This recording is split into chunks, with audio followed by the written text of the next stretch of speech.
A ver, este problema me pide hallar el módulo de la fuerza F, ¿ya? La fuerza de magnitud F, para que el bloque suba a velocidad constante en el plano inclinado liso. Y además la masa es 3 kilogramos, ¿no?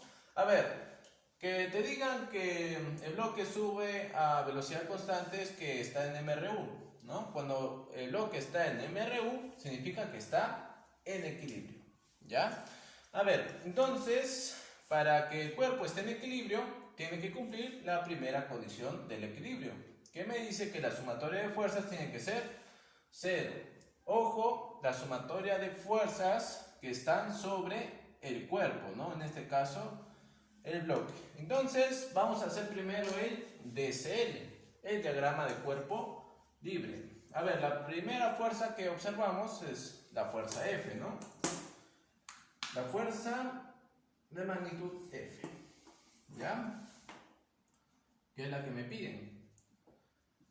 Otra fuerza que está en el bloque, no se observa, pero siempre está presente, siempre, es la fuerza de gravedad o el peso, ¿no?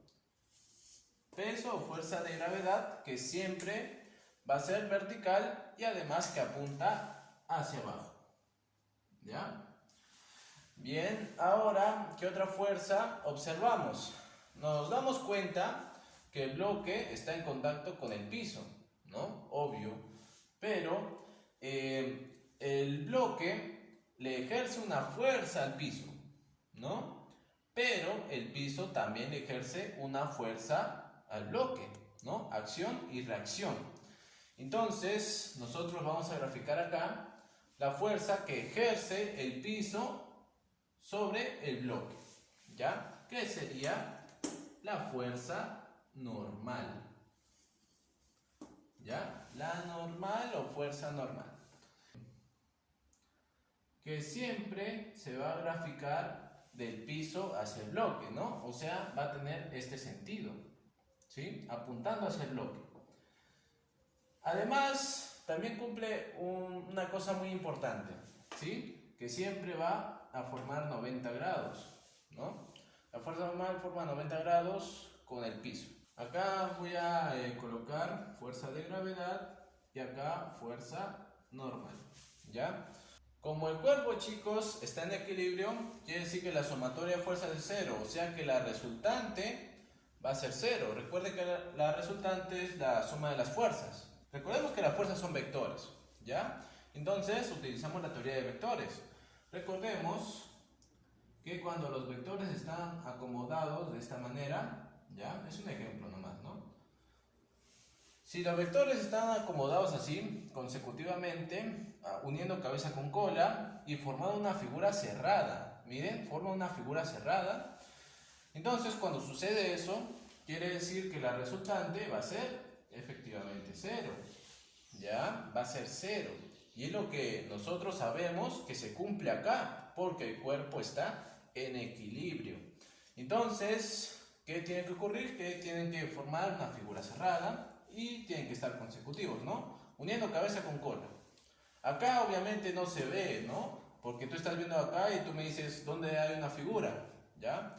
Entonces, para formar esa figura, vamos a trasladar. Recordemos que nosotros podemos trasladar vectores siempre y cuando no modifiquemos sus elementos, ¿no? Ni su dirección, ni su magnitud, ni su sentido, ¿ya? Entonces, primero vamos a graficar el peso, ¿sí? El peso, que es una fuerza vertical que siempre apunta hacia abajo, ¿no? El peso o fuerza de gravedad. Ahora, la siguiente fuerza que vamos a graficar va a ser la fuerza de magnitud F, ¿no? Y lo vamos a graficar por acá. ¿Y por qué? Porque apunta hacia la derecha, ¿no? Entonces, como apunta hacia la derecha, acá yo estoy uniendo cabeza con cola, ¿no? Entonces está correcto. Ahora, para cerrar mi figura, ¿qué fuerza falta? La fuerza normal. Entonces la grafico aquí, ¿no? De esta manera, cerrando la figura. Listo. Ya estamos. Entonces, la figura es cerrada, ¿no? Y están unidos cabeza con cola, así que está correcto. La resultante va a ser 0, ¿sí? Pero lo que me pide es hallar el módulo de la fuerza F, ¿no? O sea, el tamaño. La fuerza F está por acá y acá está la fuerza normal, ¿no? El tamaño de este vector, ¿no? Eso es lo que a mí me pide. Entonces, ¿cómo hacemos ahí? Antes voy a colocar una observación, ¿ya?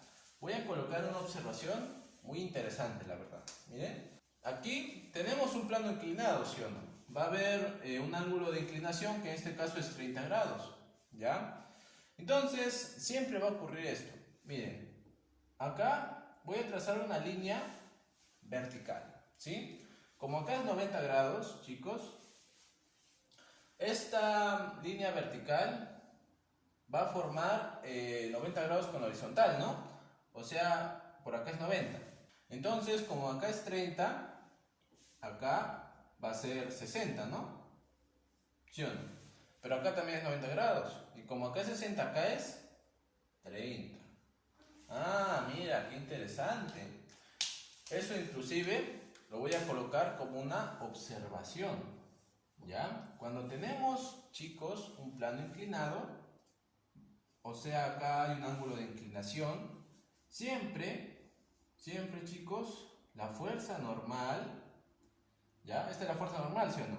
¿Sí? La fuerza normal con el peso, ¿ya?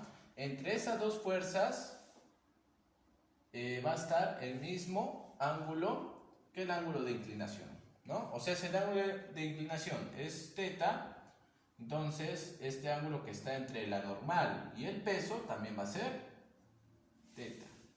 Listo, eso es lo que se cumple, ¿sí? Entonces, entre el peso y la fuerza normal va a estar un ángulo que va a medir lo mismo que el ángulo de inclinación. En este caso 30, entonces acá va a ser 30 grados, chicos. Por esa observación que yo te hice, ¿no? Ahora sí, vamos a resolver. Primero, antes que nada, la fuerza F es una fuerza horizontal. La fuerza de gravedad es una fuerza vertical. Horizontal con vertical, ¿qué ángulo forman? 90 grados. Entonces, chicos, esto es un triángulo rectángulo. Muy bien. Ahora, ¿qué dato usamos? Usamos este dato, ¿no? La masa es 3 kilogramos. Entonces, la fuerza de gravedad va a ser la masa multiplicado por la aceleración de la gravedad. O sea, 3 por 10, ¿no? Que me va a dar 30 newton, sería, ¿no? La fuerza se mide en newton. Ahora sí, lo que me dicen es el módulo de la fuerza F. Entonces vamos a utilizar triángulos notables, ¿sí? Recordemos que acá sería 60, ¿no? Entonces a 30 se le opone a 60 se le opone a raíz de 3 y a 90 se le opone 2a, ¿ya? Bien, ahora entonces como a va a ser f, que es lo que nosotros queremos, reemplazamos acá, ¿sí? Estaría diciendo entonces que f raíz de 3 es igual a 30 newton, ¿no? Lo que he hecho, en vez de colocar a, coloco f porque son iguales. Ahora sí, raíz de 3 paso a dividir, tendrías f igual a 30 sobre raíz de 3. Pero así yo no quiero mi respuesta, ¿no? Voy a racionalizar. Multiplico por raíz de 3 sobre raíz de 3. ¿Por qué? Porque abajo, raíz de 3 por raíz de 3 te va a dar 3. Se elimina la raíz, ¿no? Entonces acá tendrías 30 raíz de 3 sobre 3. Y acá simplificas. Tercia 1, tercia 10. ¿Y qué te queda al final? 10 raíz de 3 newton. Y esa sería la respuesta, chicos. Ya está. La respuesta a este problema.